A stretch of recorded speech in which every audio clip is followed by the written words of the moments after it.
What they have is little applications at random, but not the platform where you will commit all the applications. The concept is difficult to explain. You talk to people on banking, they know, exactly what to do on mobile banking. They don't know. The fact that they don't know, that they don't know, is a very serious issue. And we are fighting that battle every day. So to go to the next phase, you really need young talent. You need people who are in 20s, not even in 30s. How do you turn them loose? In our system, 20, 30-year-old gets no respect. The guy who gets respect has no idea what he's doing. And as a result, none of our entrepreneurs are also betting on the young talent. We need large pool of capital. Turn over to maybe 50 young kids in 20s and say, here is 500 crore, go grow it. Then you will see a lot of applications. But we are not prepared to do that. We are not prepared to really risk capital for new ideas. Many times, when I talk to people here, as they begin to answer questions, I worry. If you are in a meeting where people say, I don't know the answer, I think they are on the track. It is that kind of mindset that is required to really capitalize on the second phase of the revolution. Smart cities is a big, big idea. Everyone talks about it. Urbanization is a big challenge in this country. What role IT will play in urbanization in India? How are we going to build new cities? Or how are we going to modernize our roots of the world? And really create different kind of infrastructure. No one has thought to. That's a multi-billion-dollar opportunity. How do you create smart cities, smart transport? You really need a group of people thinking 20 years down the road and are prepared to start right, see that take this. It is not about government policies only. Because everybody here blames government policy. If you have a good idea, nobody can stop you from implementing. There are enough loopholes in policies to do what you want to do, provided you are clear as to what you want to do. Of course, there are issues on spectrum option. But these issues are everywhere. It is not that only India has issues on spectrum option. Everywhere in the world, same set of challenges are coming. Sometimes you do it right, sometimes you don't do it right. But when you have Monday morning quarterback, being analyzing after the fact, you definitely find faults. Let's not worry about the faults of the past. I don't think these are faults. This is the way it turned out to be. What decisions you want to make today is a big challenge in Telecom. Telecom definitely would add, or broadband would add probably 2% to GDP. And we have done some work on it. The Broadband Commission in UN, and we can show that if proper broadband infrastructure exists in the country, you will have 2% addition to your GDP. 1.5, 2.5. But to do that, you must focus on innovation. Take, for example, education. When we think of education today, we automatically assume that's not blackboard, chalk, teacher, textbook, exam, grade certificate. None of these things matter anymore. Because I don't need teachers today to deliver content and create content. But I need teachers as a mentor. But none of the teachers are trained to be mentor. So how do I transform my education completely over a period of time to use broadband? It's a big challenge. It is not about just telecom policy, it's about education policy. How do I transform my health services? So everything we do today depends on how we are going to be using second phase of the telecom revolution. It's all about broadband, convergence, data, video. There's a lot of video facility. People still travel from Kerala to Delhi for 10 minutes meetings or something. As opposed to saying, okay, why don't we try to Skype off? That's not part of the culture. I normally do about 5 Skype calls to India every day from Chicago, we are there. Every day. And it works. It's just like being there. There's no need to travel all the way. But these are old ways of dealing with it, and we are not prepared to change. So to me, local applications also will require a great deal of focus on local manufacturing. Today, on one hand, we do $120 billion of software export or services, and we import almost $80 to $90 billion of electronics hardware. If we are not careful, that number is going to go to 400 billion. So we need to create local production. For that, you need to focus on local applications. So when you look at policy, it's not just that telecom policy. It is also manufacturing policy. It is also impact on education, health, agriculture, governance, and all of that. And the problem is that this change is so very big, you cannot be able to grasp. In my lot of international talks, I mentioned of the fact that Internet is probably a bigger bomb than the bombs we had in World War II. There you could see the destruction. Internet destruction is not easy to see. Every known institution, from UN to World Bank to IMF to ICO to NATO to you name it, don't have the same meaning they had when these institutions were started. No one is building institutions for the 21st century, like we built institutions after World War II. World over, we need to build new institutions. Patent is a great example. Patent laws are just not designed for internet age. Because all of those laws related to intellectual property are national. But the business is global. So it will make a conflict here. Financial systems. All the laws are local, the business is global. So on one hand, this globalization, privatization, free market economy is being implemented with old set of policies. And you superimpose on this, and you never. We don't know how to do it. I'm sure you will believe our good point in PDF. What does it mean to have internet policy? It cannot be like Bitcoin.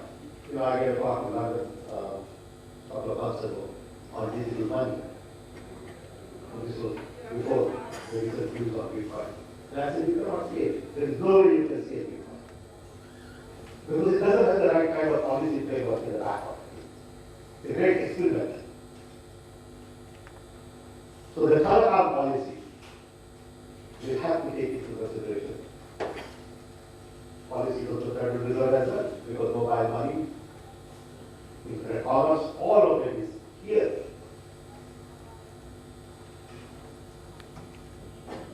I know I can go on and on, but I want to really close by saying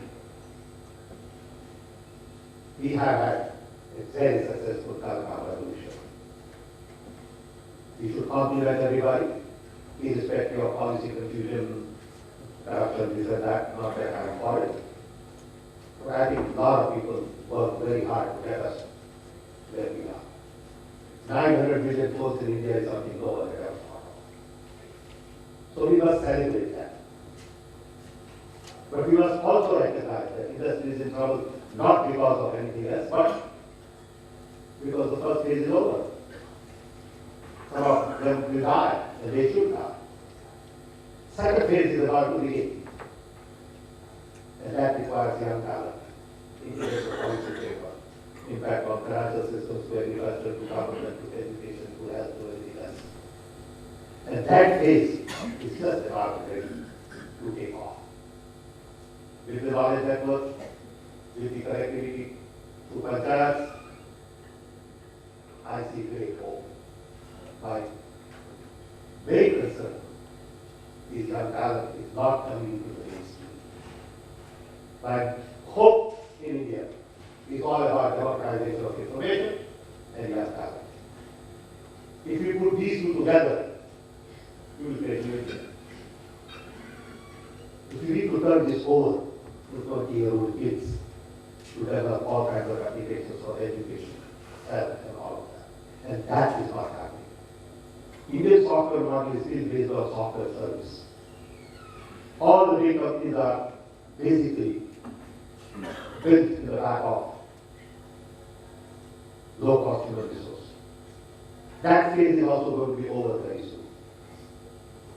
And if you don't pay attention, same kind of problems that you see today in Telecoms is waiting to happen in software industry. You need this complete transformation. None of our software companies are building software products and services that world needs today. So on one hand, I'm happy that we have billion people connected. On the other hand, I see huge opportunity waiting to happen. Government is trying to do whatever government can do in terms of resources and all.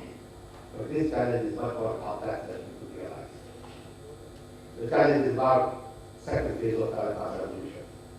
And you will forget about the first phase of previous, you will not move on with whole different type of parameters. And that's what I would like to request Dr. Kadir and his team to work on. I'll be happy to help. I'll be happy to work with you. But I won't get to walk down into 3G or 4G or 5G. It is hard to see what things. Because you have white space for last mile connectivity, you have Wi-Fi, you have fiber. Ideal solution, according to me, is to provide fiber to every home. That is the idea. And then have Wi-Fi connectivity in the neighborhood. People think 4G is going to solve all the problems. Not true. 4G is just a small piece of the puzzle. You have to get to optical fiber as soon as possible. So that's the only way to carry bandwidth in large numbers with bulk traffic. It is that thick pipe that comes in closer to the customer that makes things happen. We have fortunately a million kilometers of optical fibers. We are adding another 500,000 kilometers as part of MRFL. That's going to be enough for a while. The question is applications. So with this, I want to once again thank organizers for giving me this opportunity. I'll be happy to answer questions. I'll just set the stage. I want our telecom people to think beyond telecom, because telecom will lead the way. Thank you.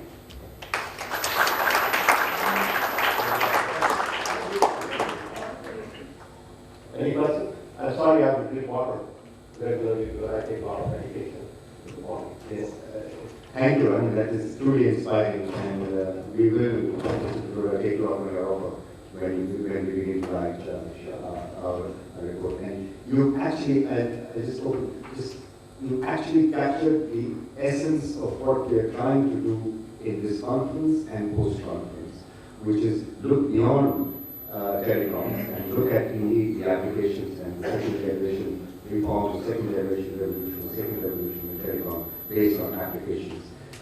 We firmly believe that telecom infrastructure is just a necessary condition, and we need to roll that out. And your idea about rolling out up to 5 network to each home, if that happens, I think the revolution will surely come.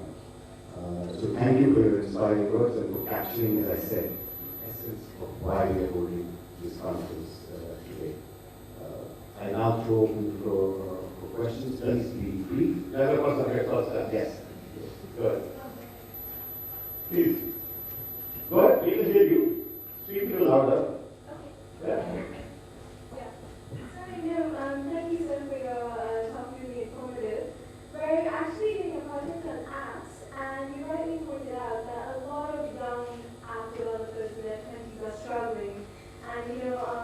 Mansi and I have carried out so many consultations with these young app developers, and they're just not getting the finance that they need. Seed capital is hard to come by. So you touched upon this, that we need to sort of galvanize risk capital. But how do we get that to happen?